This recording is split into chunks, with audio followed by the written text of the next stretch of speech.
I'm speaking in a normal voice. Can you hear me okay? I cannot hear anybody now. I can't hear Josh. I can't hear Josh. Okay, Lou, I think we're doing pretty good. Okay. You can hear me okay? Ish. I can turn it up after this. Yeah, we're going to turn you up in 30 seconds. Sure. Okay, to start in like a minute. Or how much time you need? How much time we need? I'm mostly all set. Okay, Lou, we have a minute or two, and then we'll start. Okay, just tell me when all of our members Okay, are present. Okay. Can you hear me? Sorry, Gene, we can hear you and see you. Okay, I'm gonna try not to talk too much, but Say that again, Gene. Sorry. yeah, my voice is like gone, so It's not this that is all I got. noticeable. Do the best you can. We got we'll have to do roll call votes, so. Okay. Gene, for roll call vote, we might need you to do like a thumbs up, maybe. Yeah, something like that. Sounds great. Okay. Lou, everyone on the board all set? You guys all set? Yes. Yep. Okay, Lou, I think we're good. We're good. Okay, great. Very good. Thank you very much. Thank you very much. We're here for a public meeting of the Danvers Planning Board. Today is Tuesday, January 28th, 2025. At 7 p.m. This is taking place at 25 Stone Street in Danvers. We actually do have, my name's Louis George, I'm the chair, and joined today remotely is Jean Hartnett, our clerk. In person is members Jim Sears, Tim Spittle, and Mike DeCoulis, as well as with town staff represented by Josh Morris, principal planner. And so before we begin, because we do have participants who will be participating remotely today, we will all votes will have to be done by a roll call vote. Okay, so why don't we begin the first item? This is on the agenda today. I'm reading is the first agenda is Trask Lane, partial release of covenant. A request for a partial release of covenant established on August 28th, 1972, which is associated with the definitive subdivision plan entitled Proposed Access to Folly Hill Development, Danvers, Massachusetts, and dated June 2nd, 1972, and also known as Trask Lane, Danvers, Mass.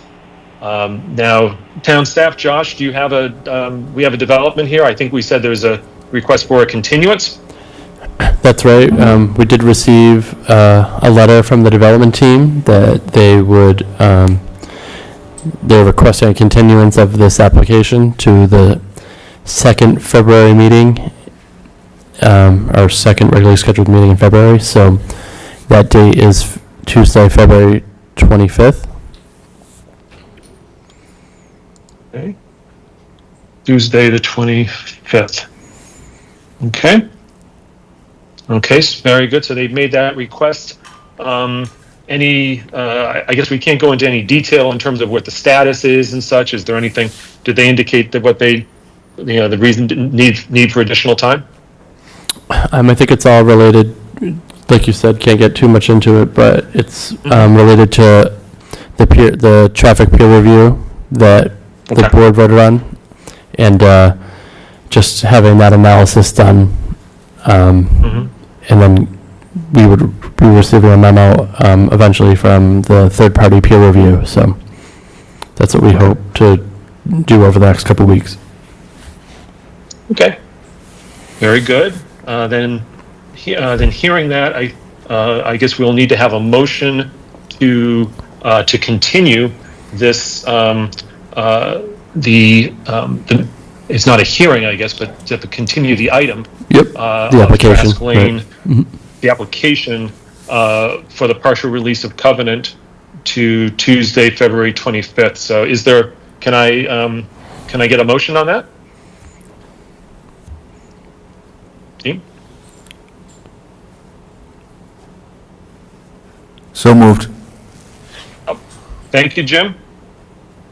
Okay, first by Jim Sears. Is there a second on that motion? Second. There's a second by Tim Lou. Okay, great. So all right, so there's, very good. There's a motion been made. It's been first by Jim Sears, second by Tim Spittle. Any discussion on the motion? Okay, I'm going to call for a roll call vote on this. All in, indicate your vote. Jean Hartnett, Yes. Jim Sears, Yes. Tim Spittle, Yes. Mike DeCoulis, Yes. okay, and Lou George says yes as well. Okay, so the motion passes. All in favor, no opposition. Okay. So There's a the question, item is there's one continued. question, Lou, from the audience. Yes. Okay, we can go ahead. If you can go up to the podium and ask the question. If you can please identify yourself.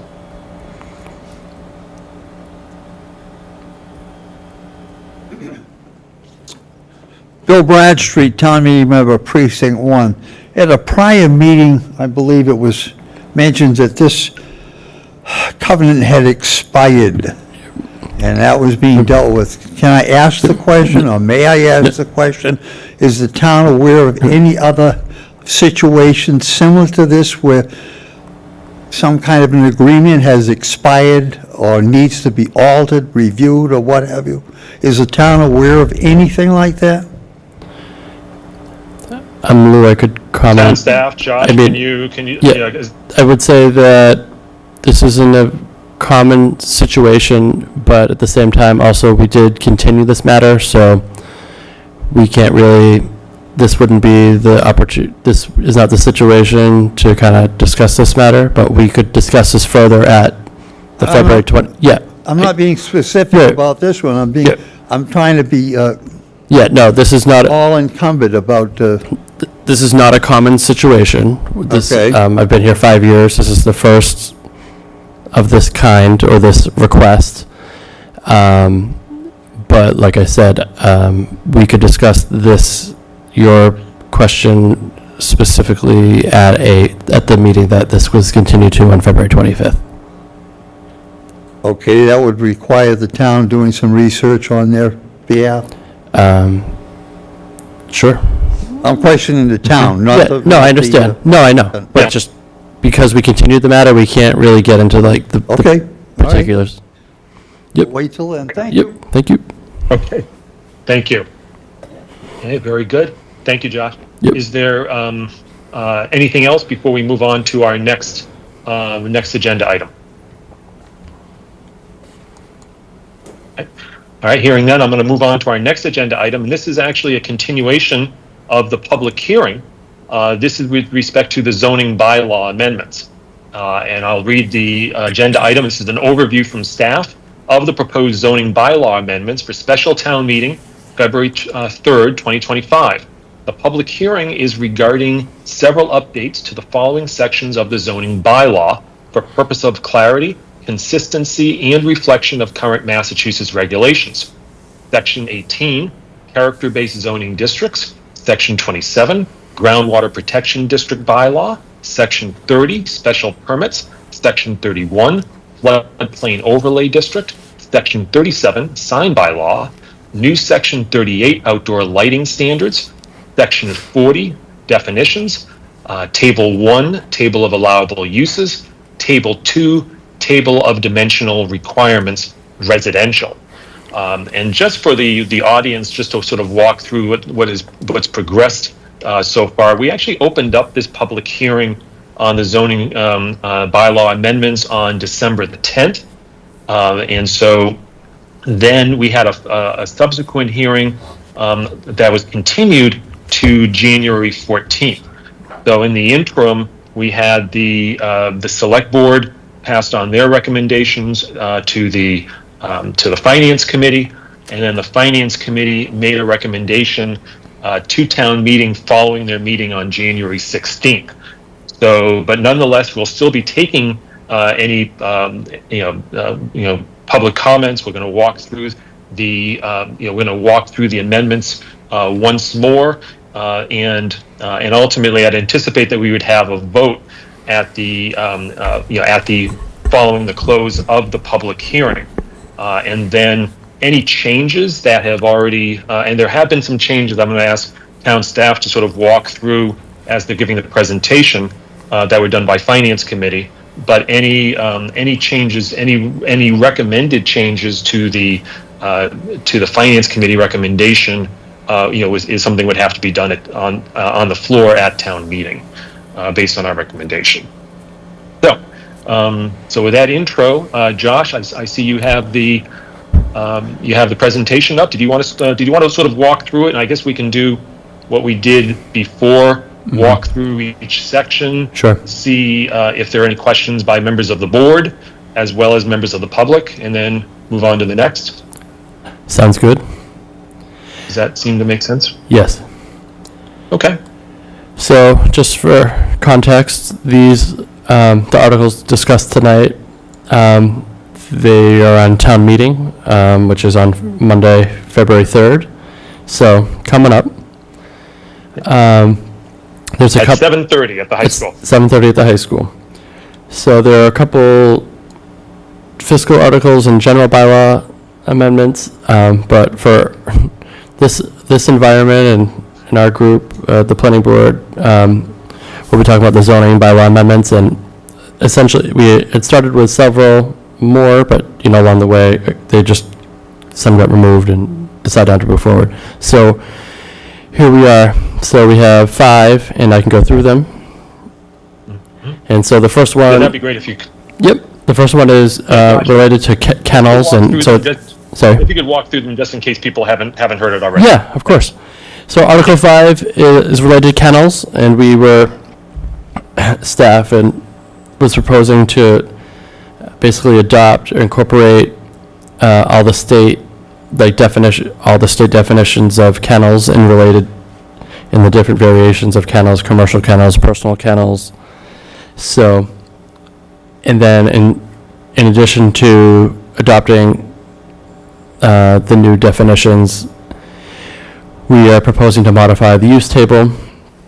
I guess from a policy standpoint, sort of the biggest one, although it's not big, but just the only kind of policy change is related to if a person has a personal kennel was ownership of 4 dogs, and now it's 5 or more dogs. So a person can, if they want to own 4 dogs, they don't need any type of approval. But if you want 5 or more dogs, even in residential zone districts, you would need a special permit with the Zoning Board of Appeals. So that's what we have for Article 5. Did we want to just do article by article, Lou, with the board and then the public? Okay. Why don't we walk through it first? So, sure. So in terms of Article 5, any questions by members of the board? Jean, any questions? No Nope. question. Okay, Jim? No, thank you. Tim Spittle? All set, thanks. Mike DeCoulis? All set, thanks. Okay. Josh, are there any questions from members of the public with respect to this article? It does not appear so. Okay. All right, Josh, why don't we move on to the next article then? Okay, Article 6. So we were just slightly amending the definition of the word garage in Section 40, which previously had language that said located on a residential property, and we know that in reality that commercial properties have garages and want garages, so we struck that language of a garage only being on a residential property. And then as we were trying to kind of fix be efficient with garages and correcting them in the bylaw, we're also amending the use table in a commercial zoned area, if a property owner applicant wishes to have a garage more than 3 vehicles, they previously were not allowed. Now we're providing them an opportunity to come to the planning board requesting a special permit if they want to have a garage that's more than 3 vehicles. So just a slight tweak to the use table related to garages. So those Okay. 2 pieces for Article 6. Okay. And just, and I guess I should have mentioned, similar to to Article 5, there was no, for the garages article, there was no change, that was recommended by Finance Committee. That's correct. Okay, got it. Okay. Okay, let's turn over forward to the board and see if they have questions. Jean, any questions at all? No questions. Okay. Jim, any questions? No. Okay. Tim. No questions, thanks. Okay. Mike. All Any set, questions? thanks, Lou. Okay, very good. Any questions from members of the audience? Yes, one question, and they're walking to the podium. Sure. Okay. Karen Sounds good. If they can just go to the If you podium could, and if you could please, and- in the microphone, just state your name and Karen address. Nastic, Loxley Road.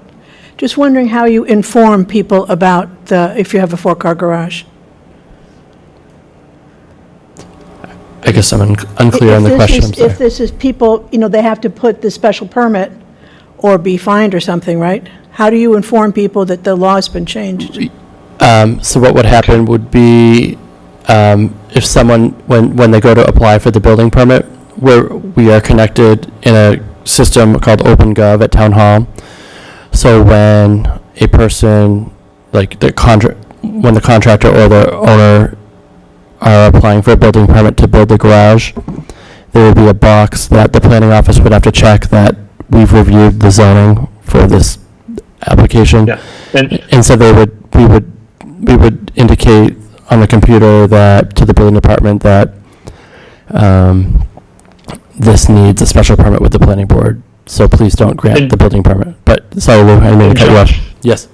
no, and I was just going to ask as well, and Josh, and I'm not sure if this was what the resident was driving at as well, but is there, what about an existing garage? That's my question. Okay, so the question is, you have an existing garage, yep, and what's the scenario? I'm sorry. 4-car garage. Yep, How do you find out that you're breaking the law? well, that sort of depends. Well- It's sort of we could go down a path, but it doesn't you might not necessarily be breaking the law, depending on how long it's been happening or how long it's been constructed, so, but it's hard to give a This legislation is prospective, it's not retroactive, correct? Right. That's right, So if you have an Right, existing yeah. building, Yeah, right, if you have an existing building, you're essentially grandfathered. That's If you're right. building something new, Right. then you have to Right. conform with the present regulations, that, Oh. if they get passed by town meeting. So anything that's Yeah. existing Right. is non-conforming, pre-existing, yep, Great, so Great. thank you. you're absolved. Great. Thanks, Josh, and thank you, Jim. yeah, thanks. Okay. Any other questions at all from the members of the audience with respect to the Article 6 really related to garages? No, it does not appear so. Okay. All right, Josh, why don't we move on to the next article then? Yes, so this is Article 7, the floodplain bylaw, and this is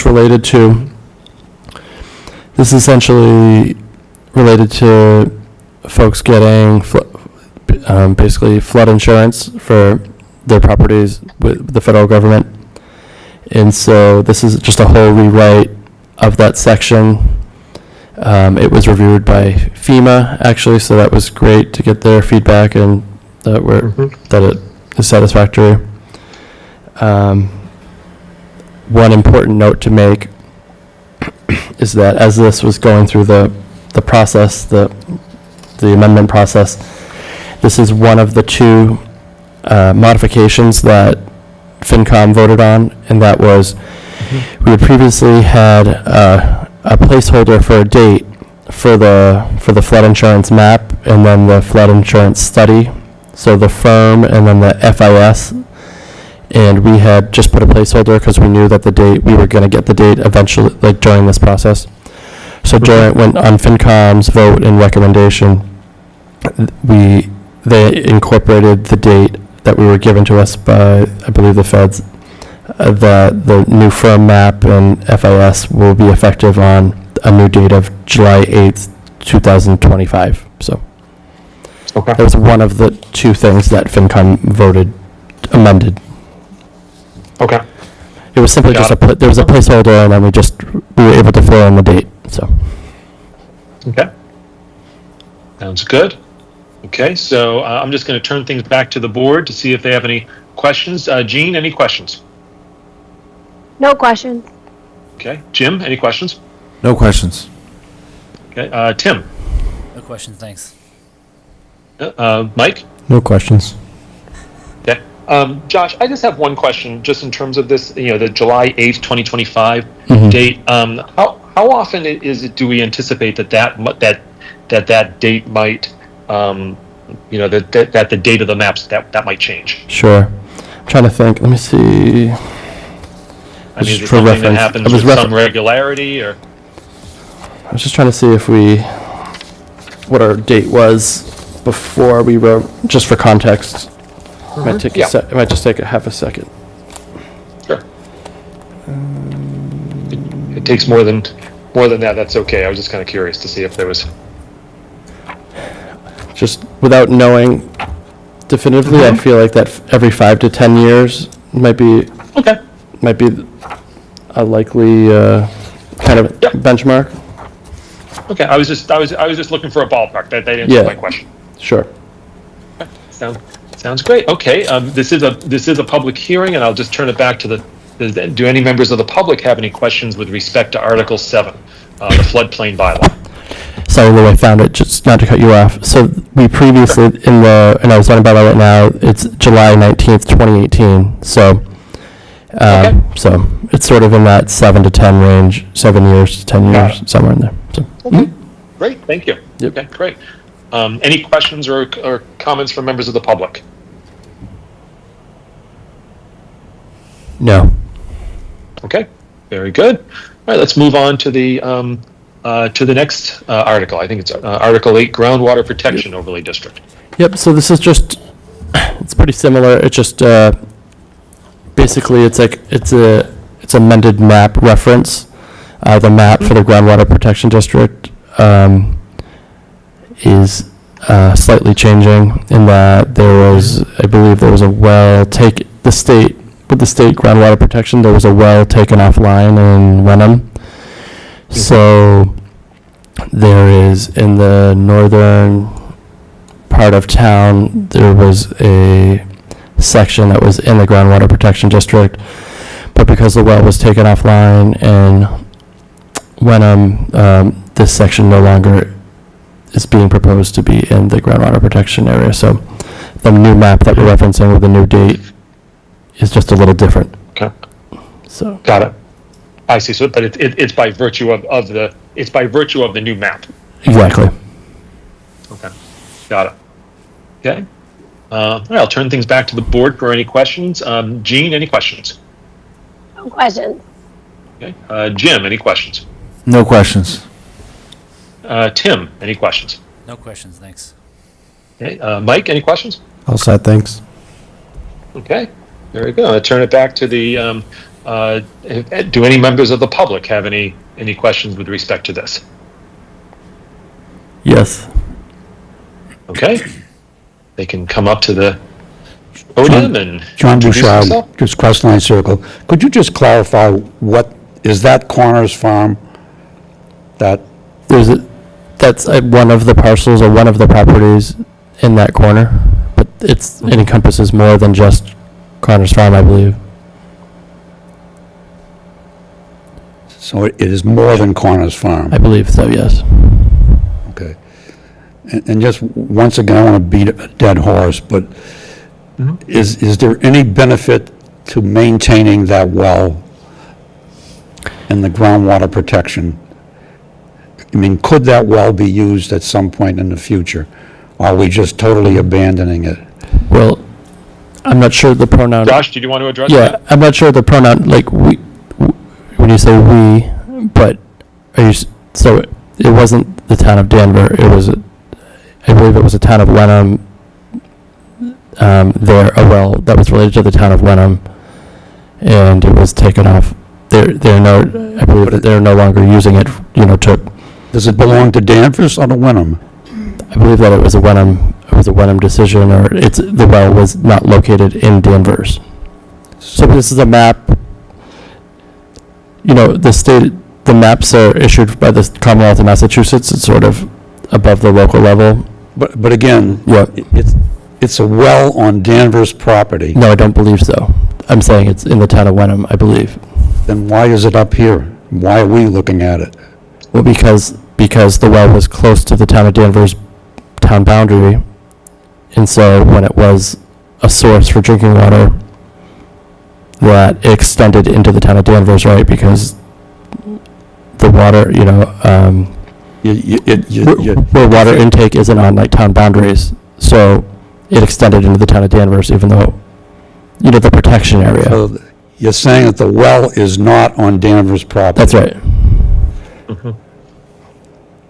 And then really this doesn't make any sense to me then, because it's under our jurisdiction. You're saying we're removing a well, I don't understand what you're saying then. This is all Danvers. That's I'm right. saying that well, what the words are saying is, you're removing the well from the groundwater protection district. Well, to kind of look at it like differently, I don't because think we're not the well is not being utilized. Massachusetts. But is it, again, What's that? it's either Wyndham's well and It is- on Wyndham's property, or it's That's right. It is. Danvers' well. It's your first comment, it's in the town of Wenham, owned by the town of Wenham, but because that area to protect a well extended in the town of Danvers, it was nearby, right? So just because the state decided, I don't know the distance, but if you're within a certain distance of groundwater, taking water for drinking, whatever, it's 1,000 feet or 2,000 feet or I just don't know that distance. They're trying to extend the area, they're trying to, limit uses that would negatively impact, drinking water a certain distance away. So the well that's being taken offline was not in Danvers, but it was close to the Danvers town line.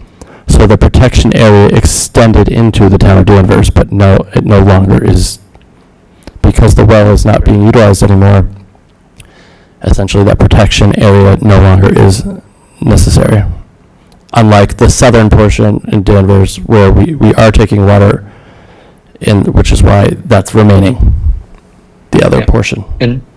And Josh, just Yes. sort of coming back to this, just in terms of addressing further addressing the question, I think that I know we spoke about this at the last meeting, and I believe even that Brian Zakelli mentioned this at Finance Committee as well, is that that it's what's binding in the issue too is the map that's issued by the Commonwealth. So Right. in terms of that, we're that in essence that because the map drawn up by the Commonwealth says that the well is offline, then we're following the most recent map. Right. And I assume that if that changes down the road, then there would be a new map issued. But I think we're Correct.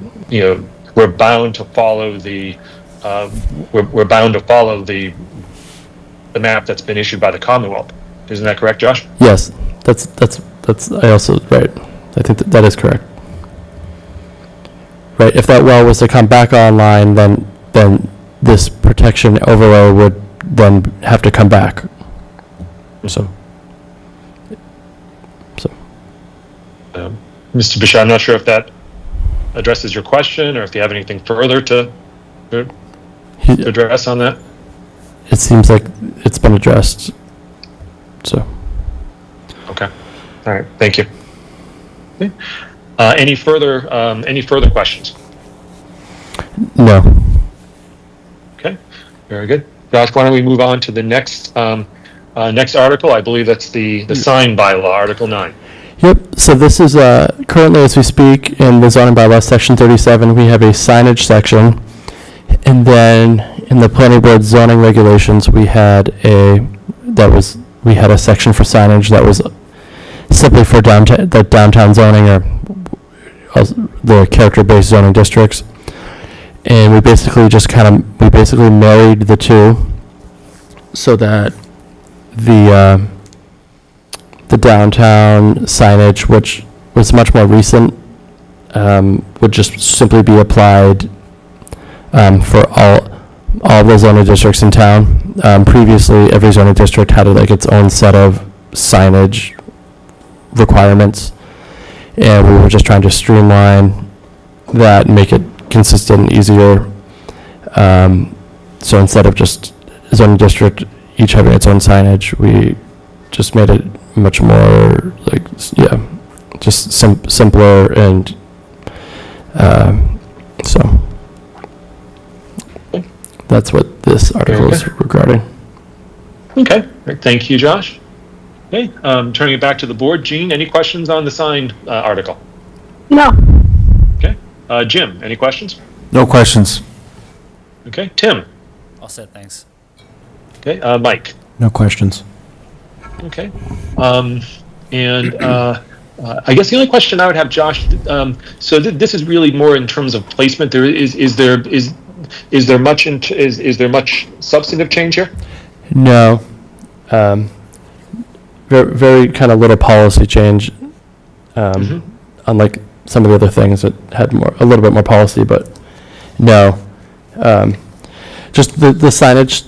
The signage from downtown was much more recent, and kind of some of the other the stuff that was originally in the bylaw was a little older and hadn't been, hadn't been amended or modified in quite some time. So, okay. Yeah. Gotcha. All right, great. Thank you. All right, I'm going to turn it back to see if any members of the public have any questions or comments about the about Article 9, the sign bylaw. Josh, anybody from the public? Not sure. Hold on one moment. Okay. I guess. Any questions from? I guess no, or. No? Okay. Okay. So no questions on the sign bylaw? I guess there is. Okay. Yep. There is. Okay. You can come up to the podium and introduce yourself and Karen Nastic, And ask your 15 question. Loxley Road. I'm trying to learn about the signage. I know there was a conversation about downtown, how big the renting signs could be down the side of the building a couple of weeks ago. Okay. yes. I don't know if that's part of this, or we're talking about permanent signs here. Do we like the way the signage is in town? Is this an opportunity to change that? I don't know how Josh, big you wanna these address signs that? are. I Yeah, don't so know if they're the, lit so from the back sign, or- the article that we are talking about is talking about permanent and temporary signs. Yeah. There is, language for both. And so, yeah, like the signs that you're talking about, there's requirements in here regarding, the size of permanent, the size, like how long the size and how long a temporary sign can be up, and also all that information regarding permanent signs also. Mhm.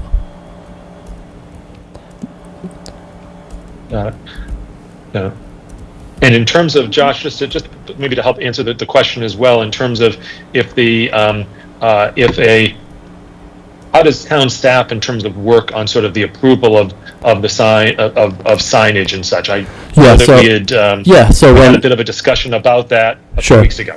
Yeah, so when someone is applying for a sign with the building department, once again, we have this open gov system where someone in the planning office reviews the sign application to make sure that it's compliant with the requirements that we currently have, and what's being discussed tonight, if it's approved at town meeting. And And if the sign meets the requirements, then they're granted a building permit to erect the sign. And if they don't meet the requirements, then they have the ability to go to the zoning board of appeals for relief. What generally happens is that situation is generally when the sign that's being proposed is too large.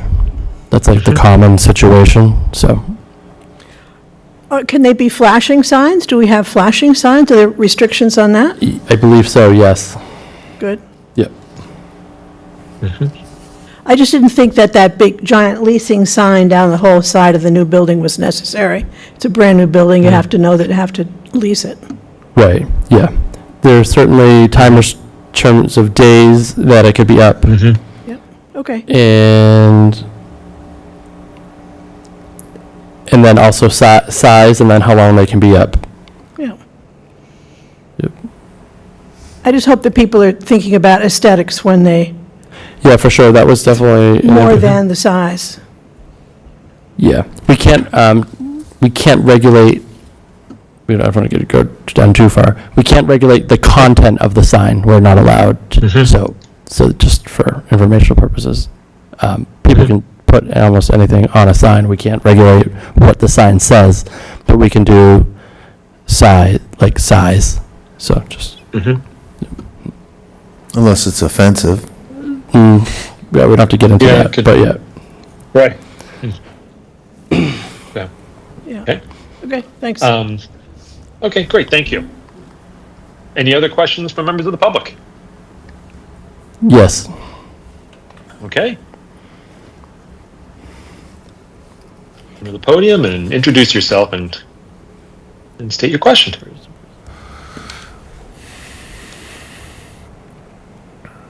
Bill Bradstreet, Town Meeting Member, Precinct 1. We're talking about signs, what they can and can't say. Who makes the judgment on what is out of place, offensive, as opposed to what is Okay. acceptable Yeah. verbiage? Whose responsibility is that? Yeah, I don't know if this is a productive conversation, but we can't, as I said, we don't have the ability to do that, but we can regulate size, like if it's illuminated, where it can be, that type of thing, so. Right. Yep. Well, my I question... think if it's an offensive sign, that's probably a conversation for another day. Yeah. I mean, this is more. my question- I didn't mean to start us down that path, I apologize. There is offensive speech. Yep. There's free speech. Yep. There's all kinds of issues. That's not being discussed about this particular article. That's to be discussed later after this article has been either approved or denied. I'm asking you because I can't see. We it. won't, I didn't mean to, maybe I went too far, but yeah, we aren't able to regulate the content of a sign from a zoning perspective, so.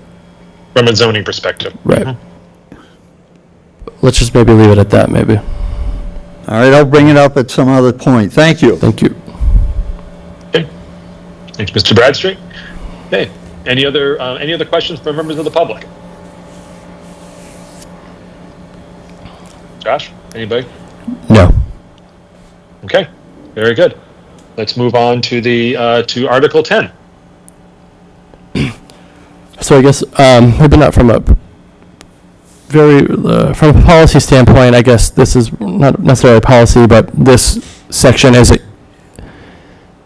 the only just completely brand new, in terms of the section didn't even exist, brand new, prior to this this hearing. The staff is proposing to add this new section related to outdoor lighting. Kind of an impetus for this was to try and help situations where commercial properties are kind of, like light pollution on their neighbors, and to keep their light off of the streets. So we were able to, we're putting this forward. We had the electric division, there are several staff members who know lots of things about lighting. We think it's a positive or a beneficial thing for the community. One thing I would like to point out on this particular article is that there was a slight change at FinCom a week or so ago about a slight tweak, just like the filling and just like the adding of the dates in the groundwater protection. At FinCom, they voted to amend our November. We were proposing to have holiday lighting, basically winter holiday lighting with, temporary in nature, starting between November 15th. You could do it between November 15th and January 30th. It was exempt for the outdoor lighting. The FinCom recommended to amend that November 15th date to October 15th, so they just made that window slightly longer for folks to have holiday lighting and that were exempt from the lighting standard. So that was I think that, and Josh, I think at the meeting itself there was a mention about not just sort of the Christmas lighting, but potentially even Halloween lighting. Right. So I think that was the motivation for amending that date. So. Right, to bring it, to bring it 30 days sooner, but there's still language in the, in the provision though as well that they are exempt, but but provided that the lighting doesn't create dangerous glare or on adjacent streets or properties, is maintained in an attractive condition, and doesn't constitute a fire hazard. And it also does indicate that it's temporary in nature as well. That's right. Yep. Okay. Very good. Any questions from members of the board on the Josh? Are you finished Yes. going over the Yep. lighting standards? Okay, great. Any questions from the board? Jean, any questions from you? No. Okay. Jim. No. Tim. No question, thanks. Okay. Mike. No questions. Okay. Any questions from members of the public? Yes, there's one question. Okay. Sure.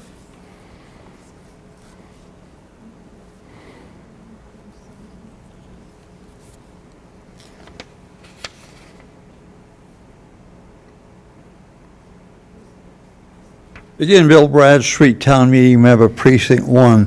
When we're talking about lighting, is this lighting restriction or advisement, however you want to word it, for a business to a business, to a business, to a residence lighting, to an additional or a near resident, or from a resident to a business? Does it cover all of these circumstances? Josh, Yeah, it covers most, if not all, of the situations that you described. Yes, there's definitely commercial to commercial. There is a residential outdoor regulation section. Yeah, it appears so. Yes. So it covers all of those. I've been at meetings in the past where one of the restrictions or one of the requirements for lighting was that it be, directional cones so that the lighting only lights what's necessary, not the sky, so you can be seen from space. Yep, we're trying to get at that. Trying to promote better lighting. Right, as you said. Okay, and for enforcement, if there's a complaint made, is it the electric light division that makes the judgment? No, it's Some kind of a mechanical, It's the planning it's our office, the planning office, the zoning enforcement officer. okay. Zoning enforcement officer, yep. So it'd be Brian Zakelli.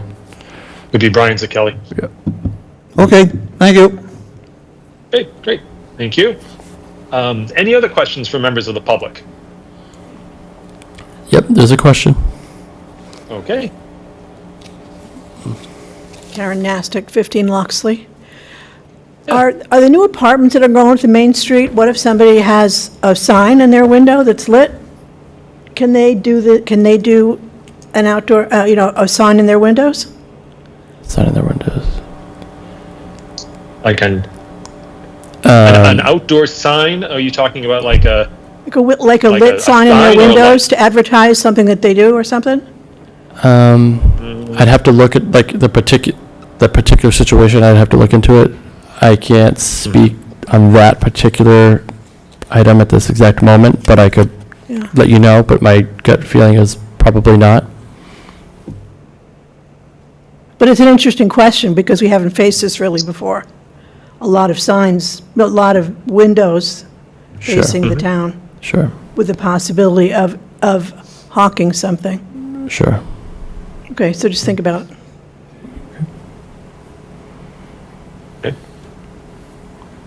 Okay. All right, Josh, any other questions? I don't think so, no. Okay, and okay, so that I think that covers it, right, Josh? That's the last. Yep, that's right. Okay, great. So let's go and I'll just do one more. Does any members of the board have any further questions about any of the articles we just that we went through already before we close the public hearing? Anybody? Okay. Okay. Any members of the public before we close the public hearing? Again, we walked through each of the articles, but does anyone have any further questions or comments about any of the articles we spoke about? Josh, is there anybody? No. Okay. Okay, so I think the next thing we'll need to do is to we'll need to close the public hearing, and then we'll need to have a motion on a recommendation as well. So so I'd like to entertain a motion to close the public hearing. So moved. Okay. Okay, motion by Jim. Is there a second on that, on the motion to close the public hearing? Second. Okay, that's my mic. Okay, so there's a motion to close the public hearing, first by Jim, second by Mike. Any discussion on this before I go to a roll call? Okay, hearing none. I'll call the roll. Gene Hartnett, Yes. Jim Sears, Yes. Tim Spittle, Yes. Mike DeCoulis. Yes. Okay, and Lou George says yes. Okay, so the public hearing is closed. And now I'd like to entertain a motion for, in terms of the zoning articles, a recommendation for town meeting. Can someone, Lou, yes, please, go could I ahead. propose just like a motion to recommend favorably on zoning articles 5 through 10 on the warrant? Does that sound good?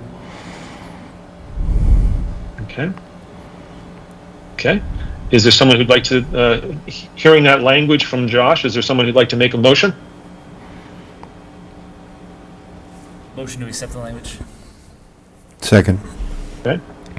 Okay, Tim's made the motion. Jim has seconded the motion. So again, Josh, could you read that language again? Recommend. Yeah. Motion to recommend favorably on the zoning articles 5 through 10 on the warrant. On the zoning articles 5 through 10 on the warrant. Okay, very good. Motion's been made and has been seconded. Is there any discussion on the motion? Okay. Hearing none, I'm going to call the roll.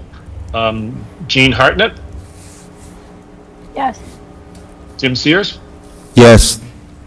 Tim Spittle, Yes. Mike DeCoulis. Yes.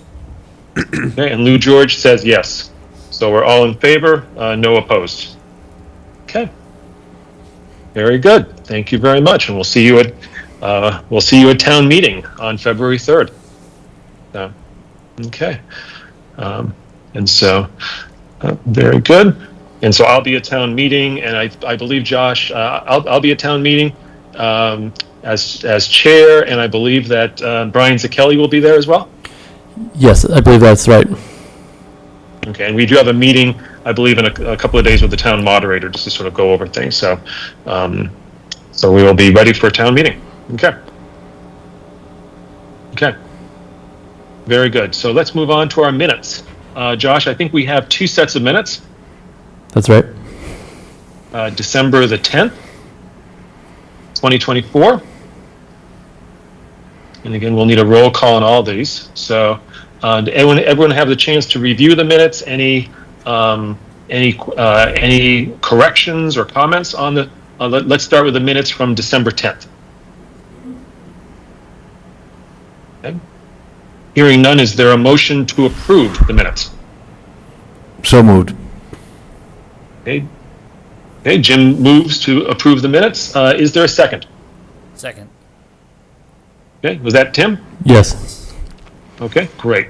Okay, very good. So it's been moved and seconded. Any discussion on that? Okay, I'm going to call the roll. Jean Hartnett, Yes. Jim Sears, Yes. Tim Spittle, Yes. Mike DeCoulis. Yes. Okay, and Lou George says yes as well. Okay, so let's move on to the next minutes, which are January the 14th. Anyone have any comments or changes to the minutes? I have some nitpicky typos, so I can. Does anyone have any edits, or I can go ahead? I think I saw the same typo as you did, and I was just going to ask if we used spell check. Yep. They did seem pretty. Yeah, I noticed. Yeah, just to see if we can double check it again. Very Yeah. nitpicky here. Page 2, third paragraph, line 1, the spelling of town. Okay. Page 4, sixth paragraph, third line from the bottom of the sixth paragraph, the spelling of board. Page 5, fifth paragraph, line 1, spelling of board member Sears. It was stated as Spears. And page 12, first paragraph, spelling of the Toomey room.